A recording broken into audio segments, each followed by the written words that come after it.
الأمانة وبلغ الرسالة ونصح الأمة وجاهد في الله حق جهاده حتى أتاه اليقين. اللهم صل وسلم وبارك على هذا النبي الأمين وعلى آله وصحبه أجمعين ومن تبعهم بإحسان إلى يوم الدين. اللهم اجمعنا وإياهم في جنة الفردوس، اللهم آمين. أما بعد، السلام عليكم ورحمة الله تعالى وبركاته. وعليكم السلام ورحمة الله. Nabi Muhammad sallallahu alaihi wasallam always started with this following. He says that Alhamd is defining, and he's explaining to us that Alhamd belongs to Allah subhanahu wa ta'ala. Alhamd means to be grateful, means to praise, means to be thankful. So all that belongs to Allah subhanahu wa ta'ala. We thank Him and we ask Allah subhanahu wa ta'ala's protection from the evil that resides within the inner soul. And we ask Allah subhanahu wa ta'ala for His protection from the consequences of our own bad deeds. Rabbuna subhanahu wa ta'ala throughout the Quran reminds us that at the Yawm al-Qiyamah, many people would only blame themselves, would not blame anybody else. And He tells us, and also that today, Allah will show you the book in Yawm al-Qiyamah and will tell you, you're going to be your own judge. You're going to be your own qazi. Nobody's going to judge you but yourself. كَفَى بِنَفْسِكَ الْيَوْمَ عَلَيْكَ شَهِيدًا. That's it. So, we follow with the opening of the Prophet ﷺ. He says that always he bears witnesses that there is no gods nor deities worthy of worship except Allah subhanahu wa ta'ala. And I bear witness that the Prophet Muhammad ﷺ is the messenger of Allah. A man who struggled throughout his life to deliver the message of Islam until the day he died, until the day he tasted death. We ask Allah subhanahu wa ta'ala to bless him, honor him, and reward him alongside with his family, his companions, and those who followed his footsteps until Islam reached us on a golden platter. Ask Allah subhanahu wa ta'ala to put us together with them in the highest paradise of Firdaus. Allahumma ameen. Al-Islam. Al-Islam, as defined by many scholars, is Deen al-Haq, the Deen of the truth, of certainty. And many people nowadays, in 2019, just like the times of Nabi Muhammad sallallahu alaihi wasallam, just like the time of Isa ibn Maryam, just like the time of Musa ibn Imran, just the time of all the prophets and messengers, all the way back to Adam, there are people who have never changed their way of life. Life changes, and the dunya changes, the technology changes, economic systems change, but subhanallah, the path of Allah, Sirat al-Mustaqim, never changes, the Deen of al-Haq. Rabbuna subhanahu wa ta'ala says in the Quran, وَمِنَ الْمُؤْمِنِينَ رِجَالٍ. Amongst the believers there are few men and women, because rajul in the Arabic language does not immediately define just a male. Because subhanallah, you can be a male but you cannot be a real man. لَيْسَ كُلُّ ذَكَرٍ رَجُلٍ. That's what they say. The fact that a person was born a male or female does not define them, because they could be acting in a different way. So Rabbana subhanahu wa ta'ala tells us in the Quran that these people never change the way of their loyalty, al-ikhlas, and al-wala' illahi subhanahu wa ta'ala. And for that reason, some Muslims, some people live by a principle in life. They have a set of principles and they follow them, al-mabadi. And some people are like chameleons. They keep changing their colors depending on which tide or which flow they want to follow today. Today, inshallah ta'ala, we will remind, I know all of you know the story, but I will just give a reminder, fadhakkir, of a Sahabi that tells us his own story and how he grew up. This is Sahabi, we call him Salman al-Farisi. Salman, he grew up near Isfahan, and he was part of the Persian Empire, and his father was kind of the mayor of the city. His father was prominent. He was not only an economic important person, but also religious. His father used to be taking care of the temple, and you know what the Majus used to worship? They used to worship fire. Abadatun nar.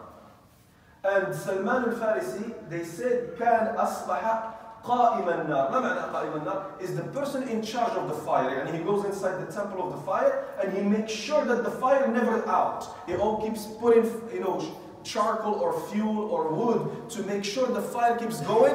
And for that reason, this young boy named Salman al-Farisi is growing up to become a man of importance. So look, he's so important, he's the son of the mayor, and he's now the caregiver of the fire. Yani on their religious terms, he was becoming important. Salman, even though he started as a fire worshipper, his fitrah, you know fitrat is the innateness upon which Allah had created all of us. This young man, he was a teenager. You know, his father is rich. His father is politically powerful. He doesn't need any, he has servants, people serving him right and left. He doesn't need anything from society now. He is the caregiver of the fire, but people give him respect for that. One day his father was busy. And Salman is telling us a story. He says, my father was busy and told me to go to the farms and look over the harvest. They used to do, you know, zira'at and things like that. On his way, he passed by a Christian church. And back in the day, the Eastern Orthodox Roman Church was very prominent in the eastern half of the planet. The Roman Catholic Church was in the western part. And he heard some singing, and he stopped. And he went inside, started looking, just curious, and he found this rahban. The rahban is what we call monks. These priests, they are not people of the dunya. He saw them very humble, dressed very humbly, and they are worshipping and singing. And he thought that was interesting.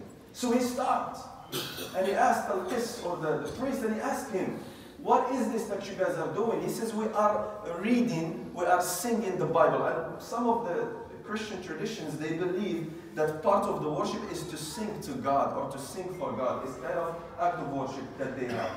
We Muslims can only respect that. It's none of our business. But Salman was curious. He started listening to them, asking, what kind of religion is this? And you know what got to him?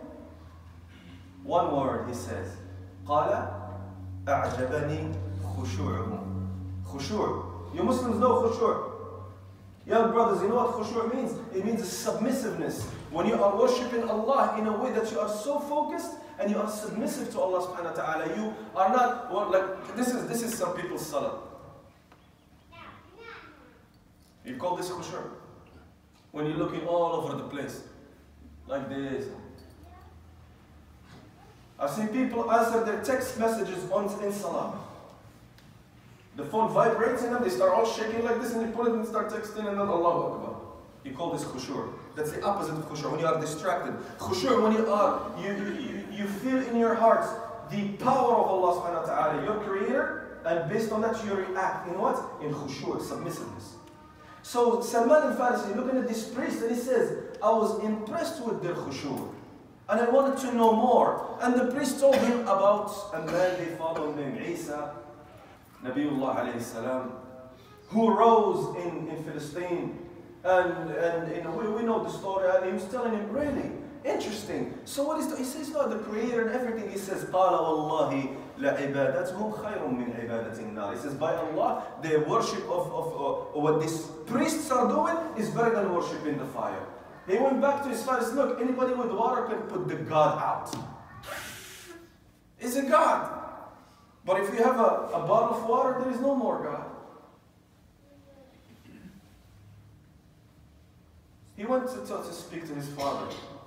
Dad, I went to the church and I seen these things and I'm having all these ideas. His father immediately reacted in anger. He says, you're an apostate, how dare you speak like that? No, no, you're different. Say, Dad, just listen to me. I'm a young man, I have opinions. I have something that you should listen. No. And he started being very angry at him, he's pushing him, but when he saw that his son is not convinced, he doesn't want to go back to feed the fire, his father put him in jail. He's a powerful man. He shackled him with chains and put him in jail, and he said, I shall not release you until you repent. And here I have to stop. A lot of Muslim young boys and girls these days have questions. And they come to mom and dad and they tell them, Baba Jan, why do we have to do this? Mommy, why do we have to pray 5 times a day? And you know what the answer is? Do it, don't ask questions. Is this the way from Nabi Sallallahu Alaihi Wasallam? To tell people, just do it, don't ask questions. Oh no, and the worst part, I met a young girl. She used to attend my classes. She's 18 years old. She told me in my face, I don't believe in anything. No Allah, no nothing. And let me talk to you. Sit down with her. And we started talking. You know what her problem is? Her mom and dad. She told me, everything they tell me to do, they do the opposite. My mom tells me to pray, and I catch her, she doesn't even pray on time. My dad tells me to do that, and she says she lost trust because of the behavior of her parents. Of course, she's young. She does not understand these things. That we have to separate between Islam and Muslims nowadays. Like one brother told us. Actually, it was a sister. She was Jewish before. May Allah give her a long life. She's a very, very beautiful sister. Wallahi, her heart is amazing. She told me, I thank Allah that I met Islam before I met Muslims. Allah subhanahu wa ta'ala, she opened up to her, she saw Islam before she started dealing with Muslims. She says everything Muslims do is against what the Prophet ﷺ taught. And especially in education. Your children, they have a brain. They have a soul. They're not toys. They're not pets. They're human beings. You should sit down and talk to them. Explain to them. Hear their feelings. Don't be like the father of Salman al-Farisi. When he said to his son, I will put you in jail until you leave this new religion or whatever you want to follow, it caused the opposite effect. And sometimes when you want to push people into do something, it will cause the opposite effect.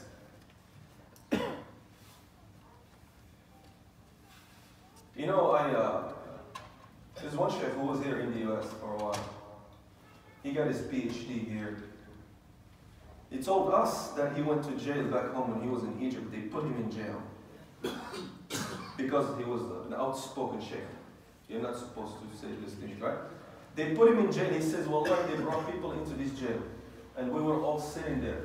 All day long, we're in jail. What are we going to do? He says, Wallahi, we started memorizing Quran, all of us. He was only memorizing Quran. He says, the guard came to call a name. Hey, so-and-so, you're released. He says, please don't take me out of jail. I want to finish memorizing Quran. This is Jannah here. This jail is Jannah for me. Better than outside. So sometimes when you try to push people to change their principles, you're causing the opposite effect. The best way to deal with children nowadays, young people, is to explain to them. That's what the Prophet ﷺ did. He explained. Didn't push. And Rabbuna subhanahu wa ta'ala in the Quran says, La ikraha fi din. There is no compulsion in the deen. You force people to do something. What are you going to do? Now I've seen a picture, one kid in front of the Kaaba in Mecca. He took a selfie with a car and he says, proud to be atheist in front of the Kaaba. One brother here in San Diego, he used to come to Abu Bakr Siddiq. He says, my house is looking over the Haram in Mecca. I never prayed a single prayer in my life. And even though the whole society is Muslim, the government is pushing Islam, the school system, he cannot push this stuff into their eyes. If Allah does not put it in the heart, how is it going to go through the brain? And subhanAllah, he came to the country of supposed kufr to San Diego, and he's praying Fajr in the masjid every day. You can't force people into believing something. You can only convince. فذكر إنما أنت مذكر لست عليهم بمسيطر. Remind them because you are not in charge to control people's minds. Going back to Salman al-Farisi radiallahu anhu and his refusal to succumb to his father's pressure until he sent a secret letter from one of his loyal servants, and he says, go to the head priest and tell him what happened. And they told him, we are going to smuggle you out of Isfahan all the way where? To Jerusalem. So Al-Quds al-Sheikh. And they smuggled him in a caravan. They hid him in the church for a while. When the time was for the caravan, he jumped in the caravan and went there. And he says, look, I just want to learn this deen of Al-Masih alayhi salam. And he started learning with the priest, the head priest, the arch, whatever they call him. And he was learning with him, serving him, cleaning, serving the community. But he's noticed something. The priest was teaching, telling people to give sadaqah, khairat, charity, but he was keeping all the money to himself. He was thinking maybe he did it for wisdom, for hikmah, but it was only for himself until that priest died one day. When he died, they had a big funeral for him. Big janazah, right? And then Salman went out and looked at the fitrah of this man. He told them, the man that you glorify here, is a munafiq, hypocrite. He was saving all the money. Let me show you. And he opened all the vaults and they saw all the sadaqah money there. And he said they pulled the body from the casket and they started stoning it. And they told him, thank you for warning us. And then they appointed another priest. Salman says the other priest was the total opposite. His khushu' was very true. He was very devoted to his religion, and I learned so much from him. The day my new priest was dying, I told him, teacher, show me who am I going to learn from. He told him, I don't know anybody in Palestine who can teach you what I know. Some people say, because Christians, they divided in the early days, they divided in three factions. People say that Jesus is the Son of God. People say that Jesus is God. And some people say that Jesus, Isa is the messenger of Allah, is a prophet. Some of them are the Din of Tawheed. We have to say this to be for the sake of integrity. He told him, go to Al-Mosul in northern Iraq. And he went to Al-Mosul. And he was learning with his Sheikh there, with his teacher. And look, we're speaking about the Sahabi. Of course, I'm going to take you through the whole thing to take you back to how he became Sahabi, right? But I'm telling you these small details so that you understand that living by your principles sometimes will cost you to struggle. You have to struggle. If you want to follow the path of Muhammad sallallahu alaihi wasallam, you have to struggle. At every stage of your life, you will have a struggle. This is the bala and imtihan of the dunya. There is nothing you can do about it. Salman goes to Al-Mosul and he was learning in Al-Mosul. His teacher is dying. Yeah, teacher, where should I go? He says, I can only send you to my friend in Nusaybin. And he went all the way to Nusaybin. He started learning there for I don't know how many years until the guy was dying and he told him, I'm going to send you to Al-Amiriyah or Ammuriyah. He went to Ammuriyah, studying with his teacher. Learning, praying, serving, neglecting the dunya. And then he started having little lambs on the side. He would buy lambs, feed them, little cows. It's a little farming close to the monastery where he used to live. And one day his priest was dying, an old man. He told him, master, teacher, who's going to teach me? Where do I go from here? He told him, I don't know any man who will continue teaching you what I know. It's over for you, Ya Salman. There is nothing, there is nowhere I can send you. But we read in our scripture that this is the time of the future Nabi, a future prophet who will rise in Arabia. This prophet will not stay in his hometown. He will be pushed out of his hometown and he will migrate to another city. What's the name of that city? I don't know. But it's a city rich with palm trees. A city قال إنها مدينة بين حرتين. ما معنى حرتين؟ حرتين are two flat areas of the desert with black sharp stones. And if you go to Medina, inshallah, you go outside of the outskirts, you see those fields of black stones, al-Harratain. If you study the Seerah, you will learn a lot of these areas that the Prophet ﷺ spoke about and the battles that happened and everything. But we have to say these things. But where is this city? We don't know.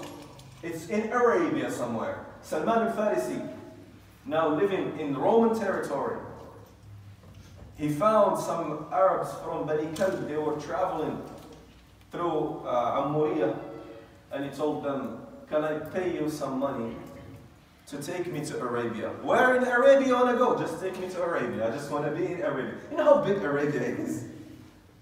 He heard the word Arabia, he wanted to go there. So this tribe, they took his took his lambs and they took his cows as payment, and he was part of their caravan. They were traveling from Ammuriyah all the way to a valley between Yathrib, which is Medina nowadays, and Ammuriyah. The valley, they call it al-Qura. I'm sorry, not al-Qura. I forgot the name. It will come to me, inshallah. I forgot.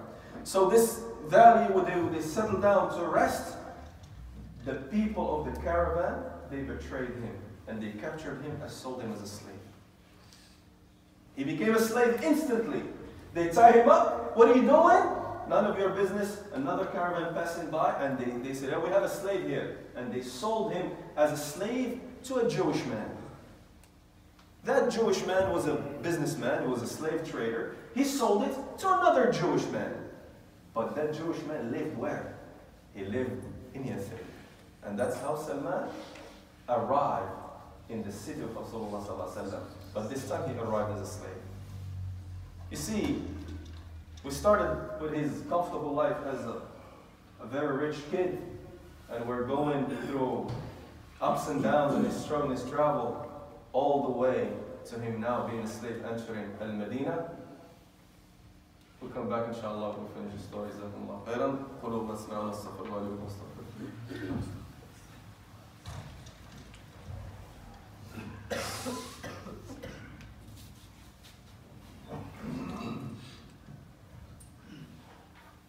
الحمد لله رب العالمين والصلاة والسلام على نبينا الكريم وعلى آله وصحبه أجمعين أما بعد.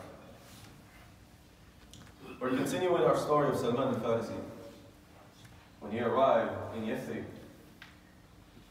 as a slave. And at that time, Nabi Muhammad sallallahu alaihi wasallam was in Mecca. And he lived in Yathrib as a slave for a while until Prophet sallallahu alaihi wasallam reached Medina. And when he arrived there are two tribes of Medina, Al-Aws and Al-Khazraj. They were always having problems with one another. They gathered around this man, they sitting down. Salman is telling us the story. He says, I was on the top of a palm tree.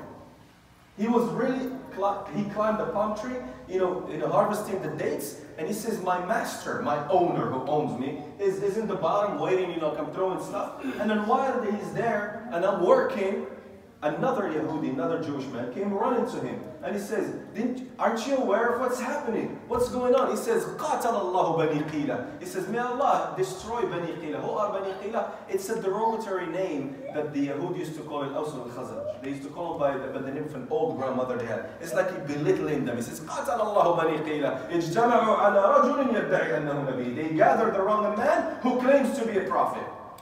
Salman says, when I heard this, I almost fell from the palm tree. Something got to my body. I felt like I had fever or something, like goosebumps in the back of my neck. And I climbed down so bad. I says, please tell me that again. Tell me, what did you say? What did he say? Well, I'm asking the Jewish man to tell me what he saw in Medina because they were in the fields outside. What's happening? All of a sudden, his slave master, he says, he punched me in the face. He punched me in the face and told me, what do you care about this? Go back to work. What do you care about all this? You're just a slave. I own your life. Technically, a slave owner can go and kill his slave and nobody will tell him why you kill him. I own him. And you know what they used to say back in Europe? I own the soul of this man. The soul, the ruh. Meaning I can kill him and nobody will ask questions. Salman went back to work, but he was just waiting for the work time to finish so he can go back to the city of Medina and see what's going on. Of course, the news kept coming and people speaking about Muhammad sallallahu alaihi wasallam and his Sahaba and everything until Salman had the opportunity to go. He says, I found him in the masjid. And Nabi Muhammad sallallahu alaihi wasallam, he had a corner in the masjid where he gathered all the sadaqat. And by the way, there was no lock or safe or guards. Sadaqah was right there, whether it's food, it's dates, whatever, it's right there. When someone comes to the masjid and they're poor, the Nabi sallallahu alaihi wasallam come and give them some. Give him some of the sadaqah. Salman went to the dates of the sadaqah. He picked up a handful of dates and came to present it in front of Rasulullah sallallahu alaihi wasallam. And that's when he remembered what his priest told him. He says, he told him, teacher, what are the signs of this prophet? He told him he has 3 signs. He never eats sadaqah. Charity, he does never eat khairat. He does not accept it. And his family, the Rasulullah told his family not to take much sadaqah. That's it. Number 2, he only accepts gifts, hadiyah. And what's the 3rd sign? He has the seal, khatamun nubuwah bayna katifayhi. He says the seal of prophethood between his shoulder blades. What does it look like? He says like a birthmark with a little bit of hair on it. Look for that. Every prophet of Allah had that birthmark between the shoulder blades. That's the sign of prophethood. Khatamun nubuwah. So Salman presented the Prophet ﷺ with his dates. And the Prophet ﷺ looked at him and he told the Sahaba, give it to those poor people over there. He did not touch it. Sign number 1. So a few days later, he came back to him. He said with Sahaba, he says, I just harvested the best dates we have in Medina and this is a gift to you. And he told Sahaba, please come and have some food. And they all ate from those dates. Now he's waiting for the third sign.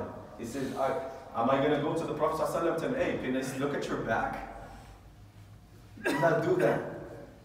So he says, one time I saw like a bunch of people going to Al-Baqi'. You know what Al-Baqi' is? It's the graveyard of the Sahaba. Where all the Sahaba are buried. He says, I saw Muhammad ﷺ burying one of his friends. And when he put him in the ground, he sat down to make dua for him. And you know, if Rasulullah makes dua for someone, that's it. They're good to go. He says, while he was making dua, كان عليه شمتين أو متشمرا يعني تشامير يعني is the coat. He had one cloth and one coat, 2 layers of clothing. He says, I started walking around him, trying to peek, trying to glimpse, trying to look between and then the Prophet says, قال فعلم حاجتي, and the Prophet ﷺ knew what I was looking for. And without even looking at him, he behind him, he says, أَوَ خَاتَمُ النُّبُوَّةِ مَا تُرِيدُ يَا سَلْمَانَ? Is it the seal of prophethood that you are looking for, Ya Salman? قَالَ بَلَى. Yes, that's what I'm looking for. And he exposed his back to me. Nabi ﷺ, he took off his coat, and Salman says, I was able to see his back. As soon as I saw between his shoulder blades the seal of prophethood, he said, I jumped on it, and I started kissing him and crying and crying. Finally, after so many years, Allah guides me to the man I was looking for. Muhammad sallallahu alaihi wasallam. So I started kissing that seal of prophet, I started hugging him so tightly, and I told him, Wallahi, this is the happiest day of my life. Ya Rasulullah, I have, teach me, tell me, Ashhadu an la ilaha Muhammad Rasulullah, became Muslim immediately. And then he told me it's time for me to go to my slave master. The Prophet sallallahu alaihi wasallam told him, no. Medina now has a new law. One of the laws that the Muhammad sallallahu alaihi wasallam made is anybody who can afford to buy his freedom, his slave master has to release them. There is no new law that Nabi Sallallahu Alaihi Wasallam made, because he was the ruler of Medina. So they say, call that Jewish man, the owner of this man. He says, قَالَ كَاتِبْهُ. Al-mukatabatu in the term of Sharia is when you ask, you request, or you insist on your own freedom. He told him, yeah, I know the new law, I'll release him, but I need an egg worth of gold, like the weight of an egg of gold. Salman doesn't have it, he's a slave. Prophet ﷺ, well, you know how much money Prophet ﷺ had. And he called all the Sahaba and he says, all of you have to gather money to release your brother Salman. And all of them went gather, for all the Muslims, until they gathered that amount of gold, they gave it to the Jewish man. And Salman now is a free man. And the Sahaba, they saw how Prophet ﷺ loved Salman, and they wanted to honor him. Al-Aws al-Khazraj said, Salman is one of us. Al-Khazraj, no, Salman is one of us. The family, bin Abdul Manaf, no, Salman is one of us. Everybody wants Salman to be part of their family. And the Prophet ﷺ stood up and said, Salmanu minna al-bayt. Salman is part of my family. You go all your life struggling, and then at the end you will get your reward. And what was the reward of Salman? To be one of Ahlul Bayt Rasulullah sallallahu alaihi wasallam. Salman is my family.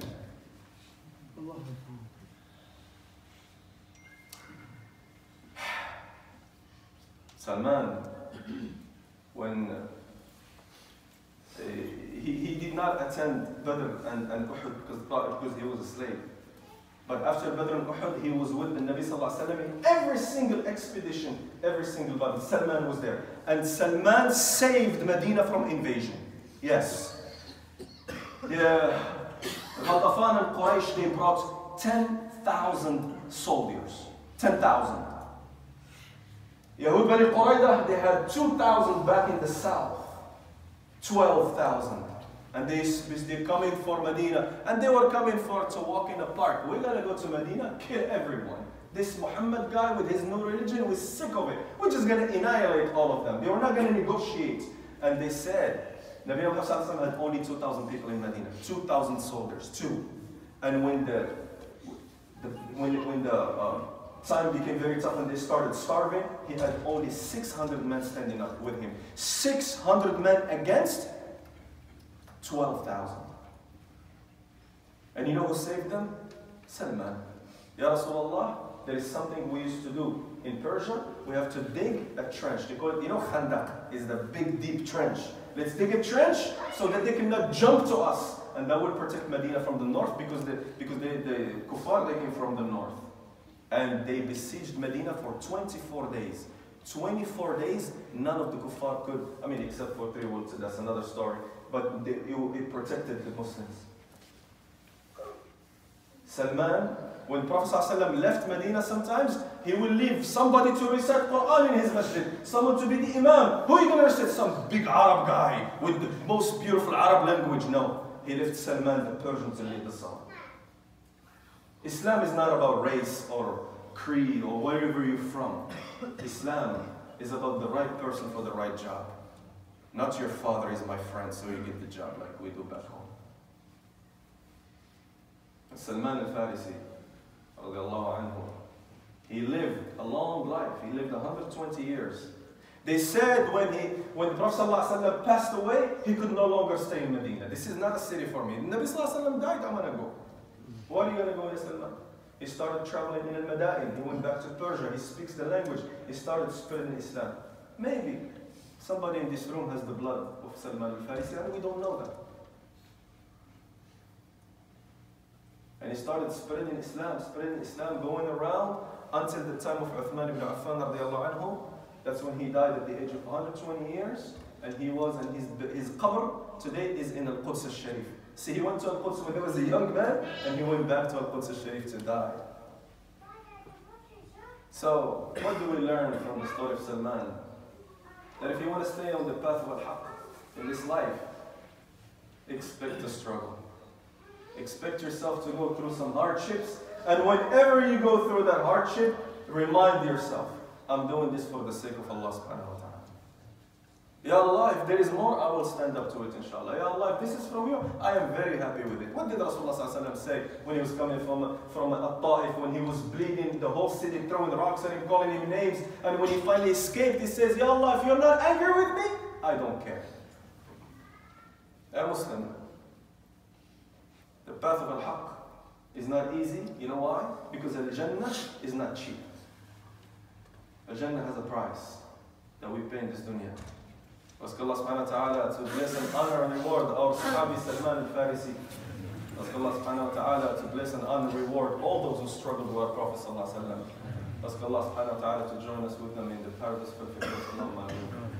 اللهم اغفر للمسلمين والمسلمات الأحياء والأموات اللهم إنك كريم مجيب الدعوات اللهم اغفر للمسلمين والمسلمات يا أرحم الراحمين اللهم احفظ أولاد المسلمين يا رب العالمين اللهم اهد أولاد المسلمين يا رب العالمين اللهم اغفر لنا واعف عنا وتقبل منا يا أرحم الراحمين اللهم ارحمنا فوق الأرض يا رب العالمين اللهم ارحمنا تحت الأرض يا أرحم الراحمين اللهم ارحمنا يوم العرض عليك يوم لا ينفع مال ولا بنون عباد الله إن الله وملائكته يصلون على النبي يا أيها الذين آمنوا صلوا عليه وسلموا تسليما اللهم صل على محمد وعلى آل محمد كما صليت على إبراهيم وعلى آل إبراهيم وبارك على محمد وعلى آل محمد كما باركت على إبراهيم وعلى آل إبراهيم في العالمين إنك حميد مجيد وارض اللهم عن سادتنا أبي بكر الصديق وعمر الفاروق وعثمان ذي النورين وأمير المؤمنين علي بن أبي طالب قوموا إلى صلاتكم يرحمكم الله